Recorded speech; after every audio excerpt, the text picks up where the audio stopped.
আজকে দেখবো আমরা গোল্ডেন ফিশের বাচ্চা কিভাবে পালন করতে হয়। প্রথমে আমরা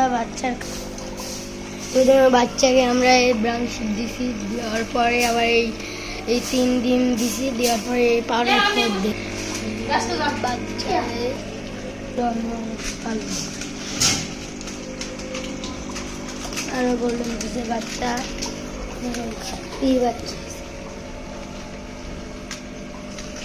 আমাদের 10 পিস গাপ্পি, 2 পিস মারা গেছে।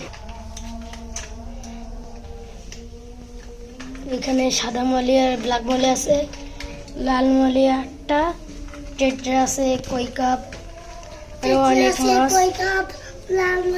ব্ল্যাক মলি আছে। এখানে গোরামি, ওই মাছটার নামটা আমি জানি না। আমরা ব্যবহার করি। এখানে ফাইটার, এটাও একটা ফাইটার, এটা রেড ফাইটার, এটাও ফাইটার।